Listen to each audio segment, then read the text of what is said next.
Normally we have scheduled arrival time 7 o'clock in the morning, and we board the pilot at 5 o'clock. So most of us, we woke up at 4 o'clock in the morning, Captain and I. Normally it's dark, so you have to adjust your eyes. Then about an hour time or less, we pass under the Golden Gate Bridge, and then in another 45 minutes we are close to the dock.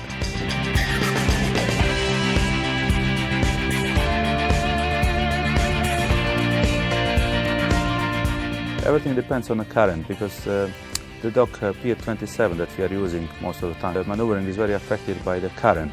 So whether is it ebb, so outgoing current, or flood, which is incoming current, we do two different types of maneuver. And we also try to pre-calculate together with help of the pilot when the current is weaker. So sometimes we come a little bit before in order to accommodate easier maneuvering.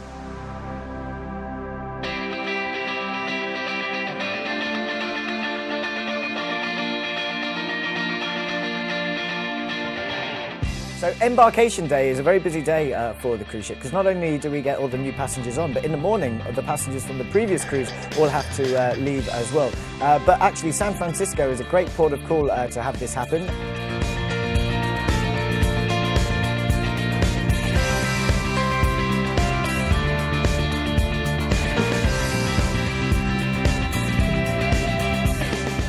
On turnaround days, we embark so many thousands of tons worth of ship stores.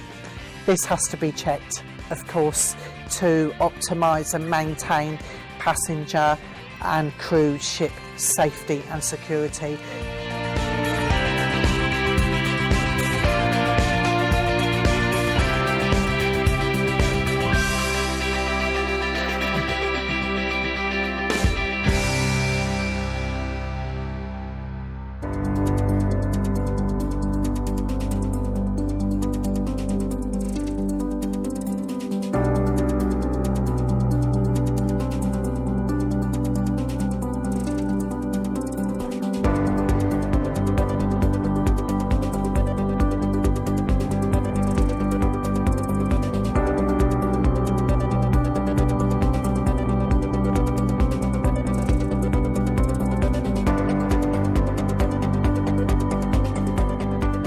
Everyone loves the city of San Francisco, and when we finally get a chance to sail away in the evening, we will go upstairs to the open deck. We have a bit of a party and we wave goodbye to San Francisco.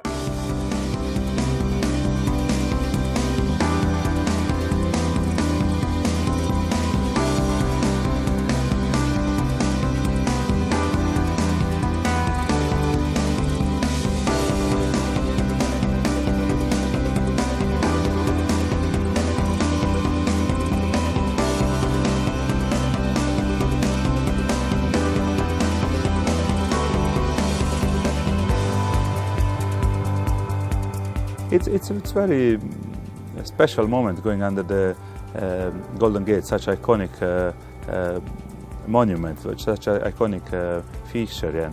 And we have about maybe 5 meters or 15 feet clearance with the top of our mast and the clearance from the bridge, so about 15 feet. So it's quite close, so we try to aim always to the center.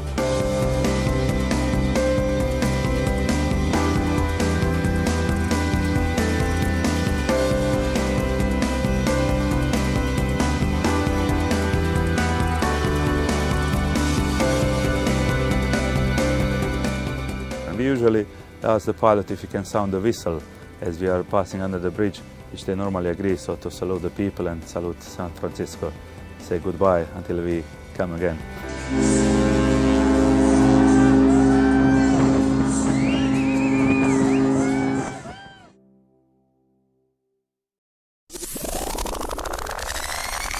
Get down, everybody!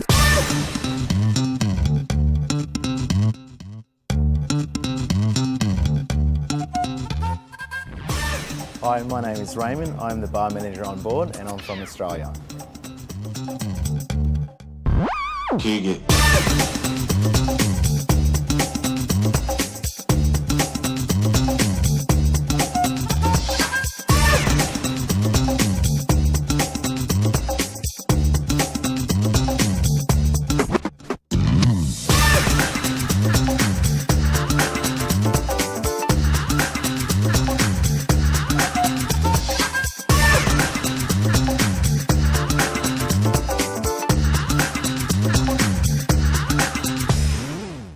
Hi, my name is Ian. I'm from Philippines. I'm one of your friendly bartenders on board the Grand Princess.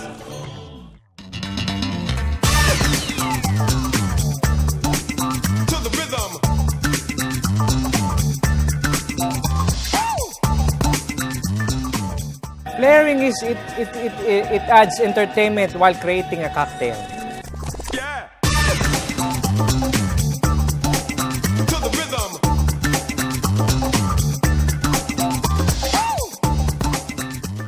My favorite martini is the Milky Way. It's just like creamy and strong with a kick.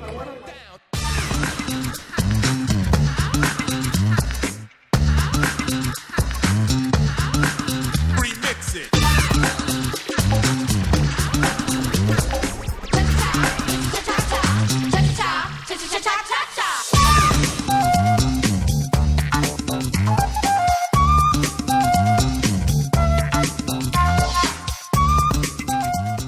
I love flaring basically because it gives something a little bit more than the experience of making a cocktail. It gives that wow factor, you know, we spend a lot of time learning the tricks. The guests absolutely love it. So it's something that the staff can actually interact. They really enjoy making the cocktails, but that flair just gives that a little bit more entertainment and guests walk away with a better experience.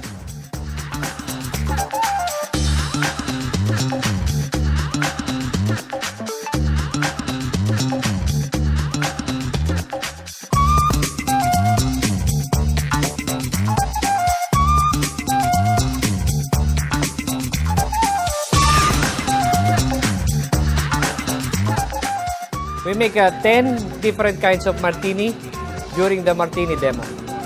So the trick with the waterfall for the martini demo is that we can pack the cocktail tins with a lot of ice, and as we put each cocktail into the tin, when they start pouring that into the glasses, it compacts the liquid and then it slowly comes out into each glass, making sure that we don't spill anything.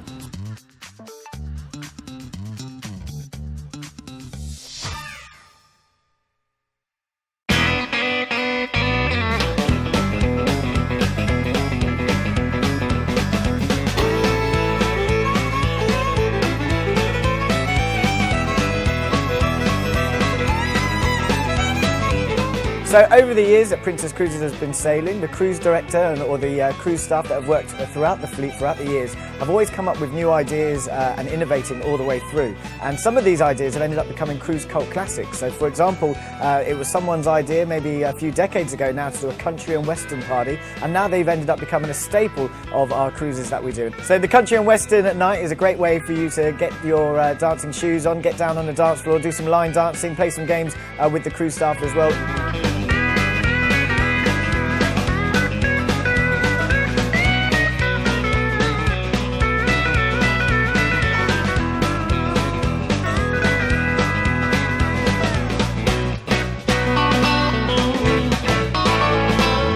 Country and Western night, that is one of my favourites because we get to dress up as cowboys. I wear a cowboy hat coming from England. I go, hi y'all, are you having fun? And we do some line dancing, and we do, we have the band, live band Chameleon. They play music for us, for people to dance to, either do some line dancing, we do two-stepping.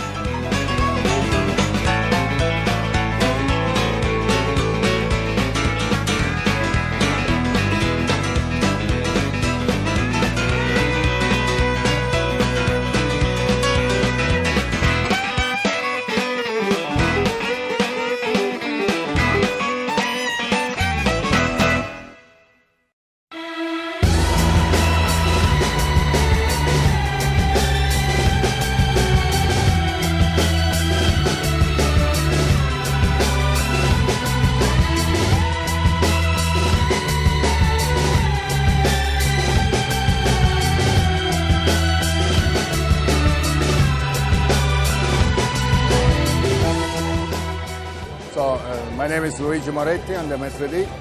Maître d' is a French word for general manager or restaurants. So I'm responsible for all the service in the restaurant where is food all around the Grand Princess.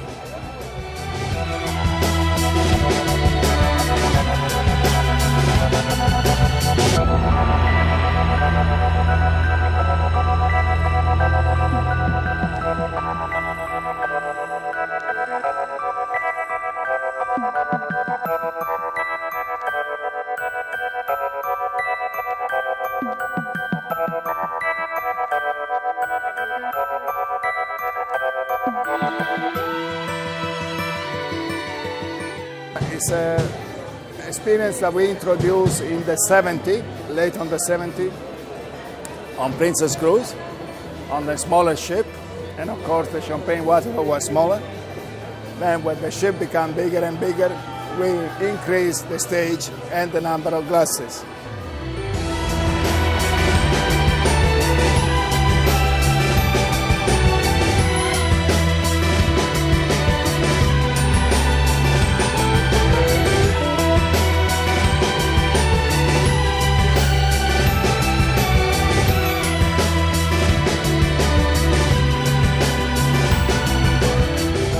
Now, the first formal night is a great way to have a nice introduction to the cruise ship itself, the Grand Princess, and we do this by way of our Champagne Waterfall reception. Now, this happens in the Piazza on the first formal night when everyone's dressed up and all good to go, and head down to the Piazza because the food and beverage department construct this amazing champagne waterfall where you can get some photos of you pouring the champagne into the waterfall itself, the pyramid of glasses.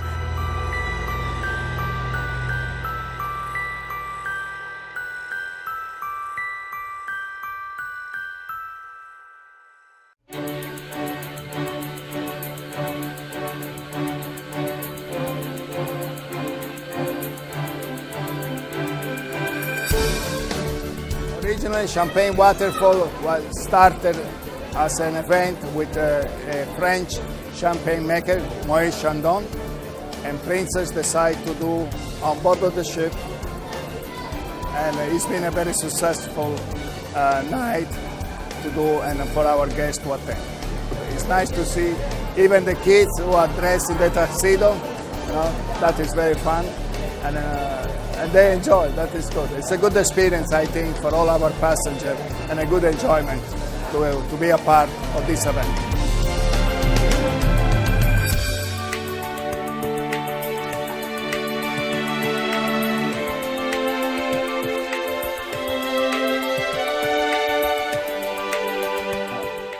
What I like is seeing a chance for everyone to dress up in their finery. The vibe of the event is always really high. Everyone's really excited to be on board now, and it's a great way of getting everyone together, and everyone enjoys having a nice glass of champagne. And also the captain will be there, introducing you to some of the senior officers that are on board the ship.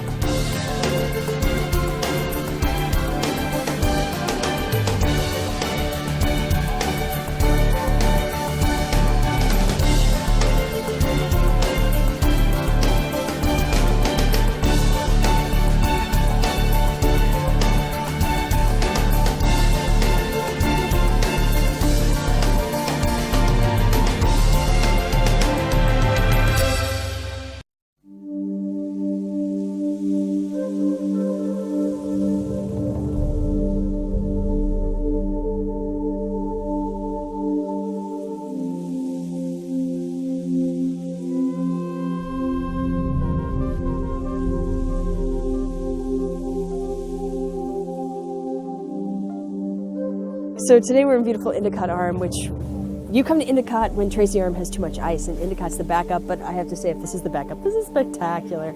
So beautiful. You can tell the glacier used to be here because, of course, all this would have been carved out by glacier before. So you can tell from the big striations and the lack of plant life that this used to be all glacier covered.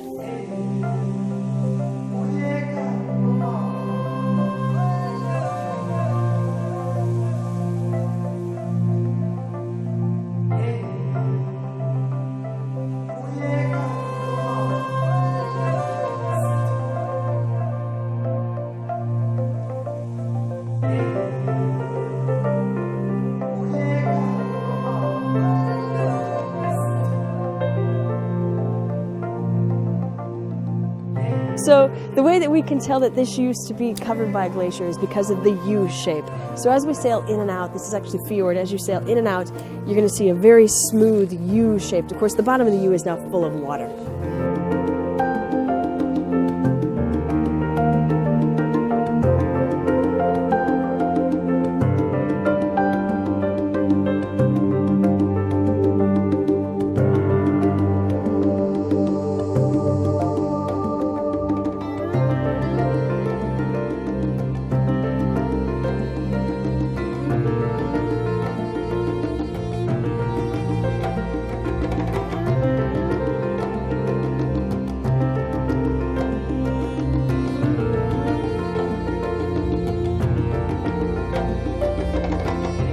This is Dawes Glacier that is in Endicott Arm, and Dawes Glacier is the merger of several other glaciers from the Juneau Icefield. So when you're looking at Dawes, you can see these long lines that look like tractor lines going down the glacier.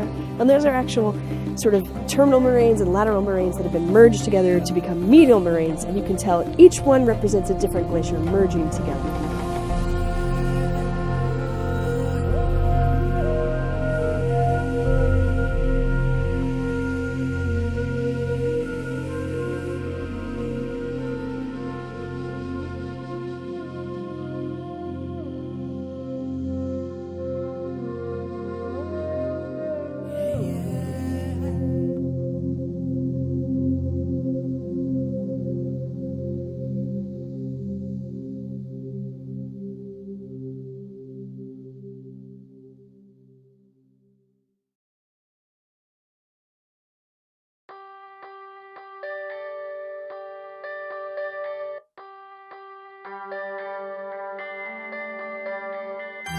Sometimes it's foggy and you just see the mountains and the mist, and sometimes it's clear, and then all of a sudden you turn and there are the glaciers. And they take up, I mean, when we turn the ship broadside, the glacier is still bigger than we are, and you can just look at it.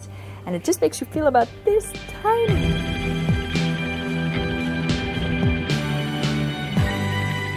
You get there and it's just ginormous. I mean, you're looking at a glacier that the face is 100+ feet, and then it's going down as the ocean as well, and then it's creaking and it's groaning, and it goes far back as you can see, and it's calving into the ocean, and you're just part of this experience of destruction and creation all happening right before your eyes.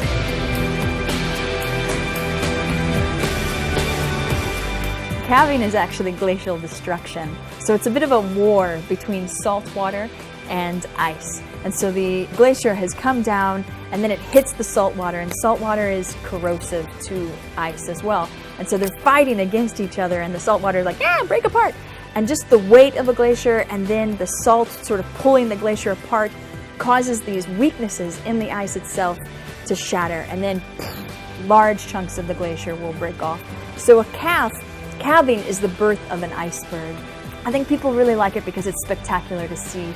You're looking at this ice, and then all of a sudden something the same size as a 10-story building can collapse. It doesn't happen all the time.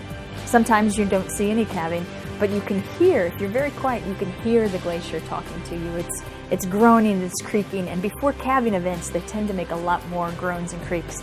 And then when you calve, you hear this crack, and then you see water just coming up and everywhere as you have a multi-ton ice cube dropping into the ocean. What a shot!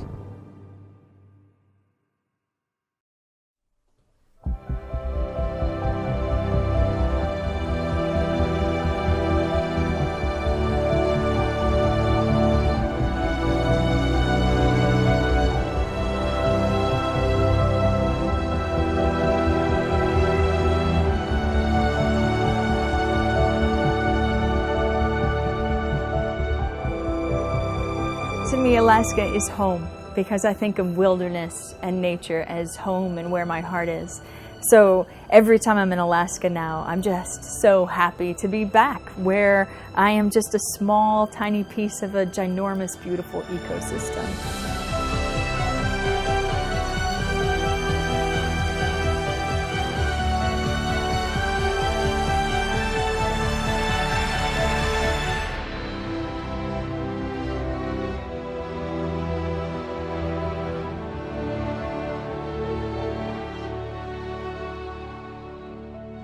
Tracy Arm just it's remote, and it's just raw, and it's gorgeous, and it's stunning, and it reminds you just how small we really are.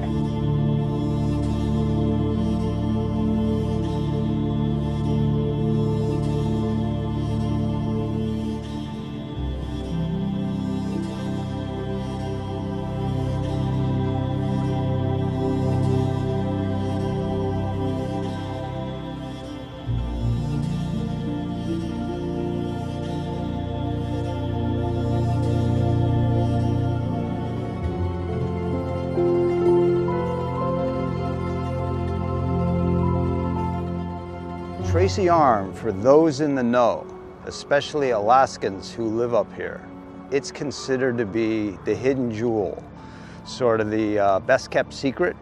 And many people that live in Alaska consider Tracy Arm Fjord to be the most beautiful place in all of Alaska.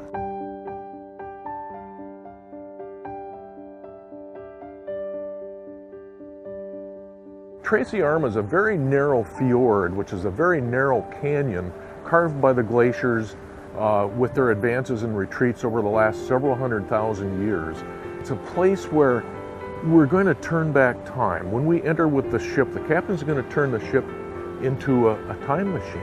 We are going to go from the present with all the trees on the mountainsides and the rounded mountain tops, and we're start to go back in time.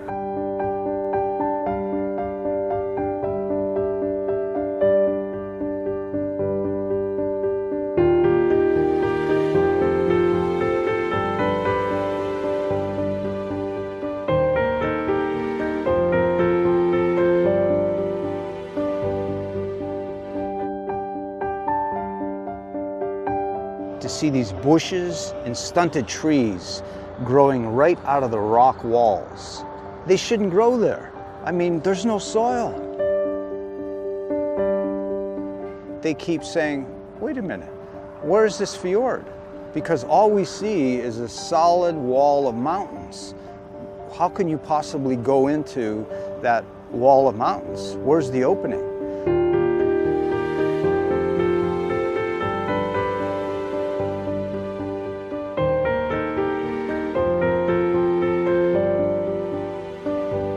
Feel a very small part of the world. There is so much that is larger than us, and it leaves many of us with a special feeling about our whole perspective on the world.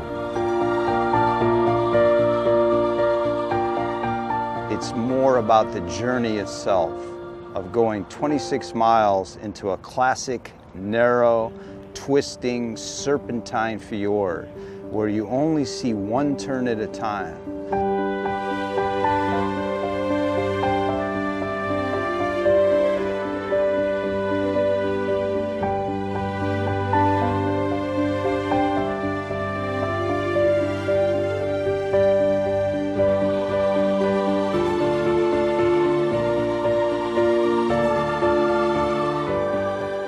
See the forests here that are here at the present, but the further we go back toward Sawyer Glacier, we're going to wind through that 12-mile arm, Tracy Arm.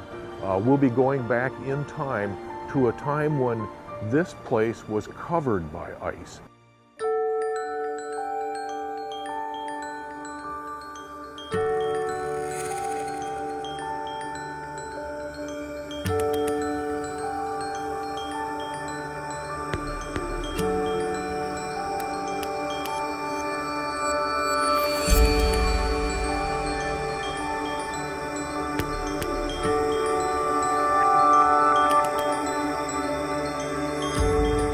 There were no trees. All there was ice and mountain and sea. And you can see how difficult a place this would be to live.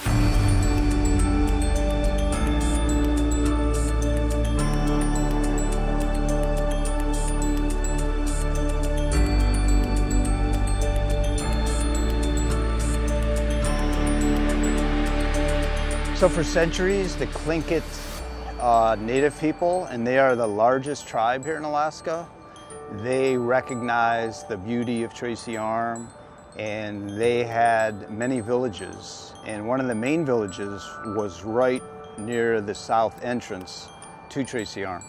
And they would go in there and take bird eggs off of the cliffs, and they would also hunt seals that are up near the glacier on the pan ice.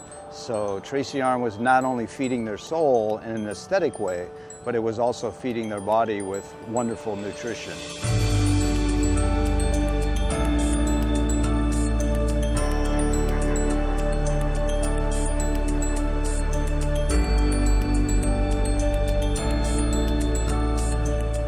Tracy Arm was actually named for someone who never even saw it.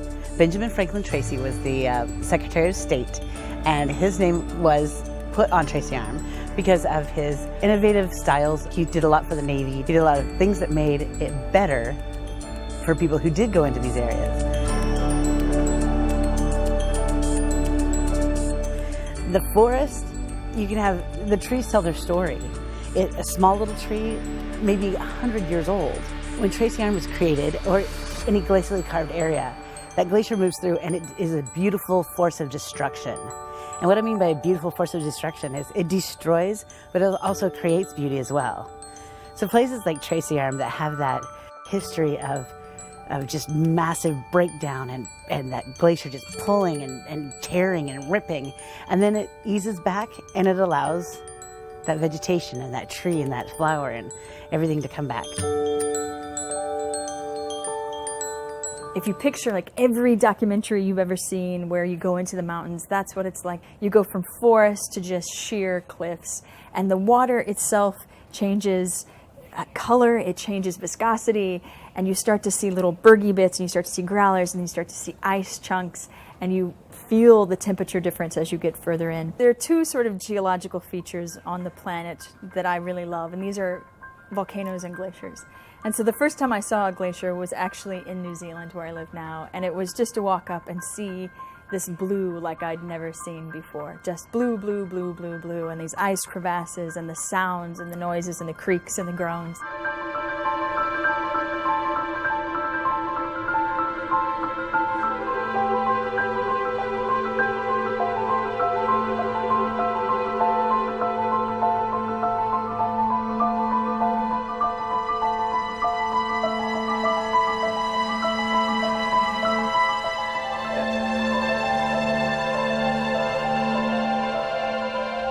So a glacier is a river of ice, and glaciers start up in the mountains. So snow falls up in the mountains, and then as it falls, it compacts itself.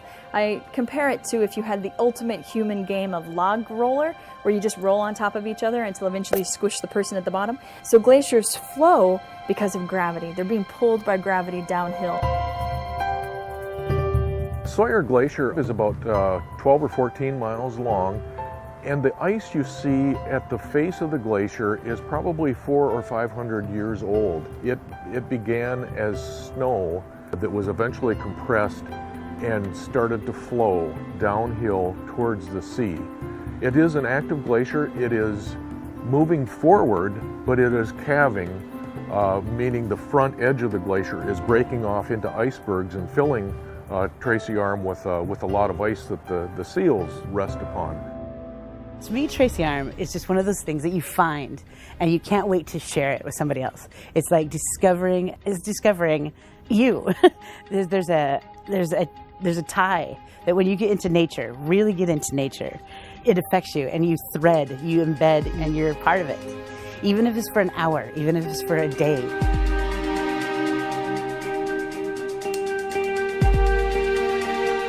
And it's so funny, everybody that's like addicted to their email or texting, when we come out of Tracy Arm, what email? I don't even know my name. I'm so stunned by the beauty. People say, in the morning I was cold, but then I forgot I was cold, because that place, it has just a spiritual transformative effect.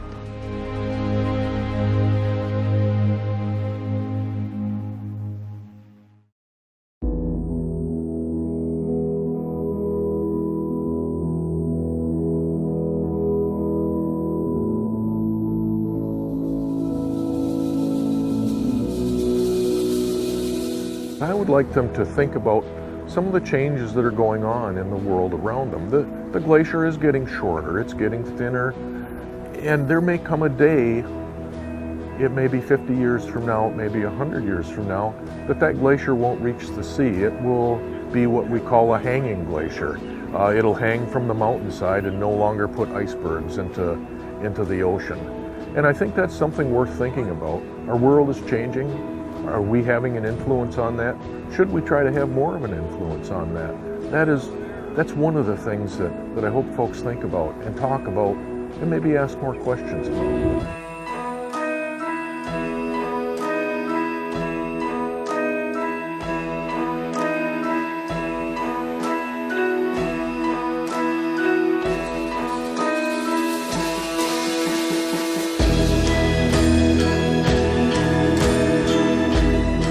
Alaska's beauty is unrepentant, and when you go to Tracy Arm, you see that. There's places that a human footprint has never been made. And when you go in and you just start looking around, sometimes words can't describe it. Sometimes you sit there and you literally can't bring a word forward because all this beauty is just around you. That is what being in Alaska is all about, is when you make that connection, when you thread in to nature and you just feel it.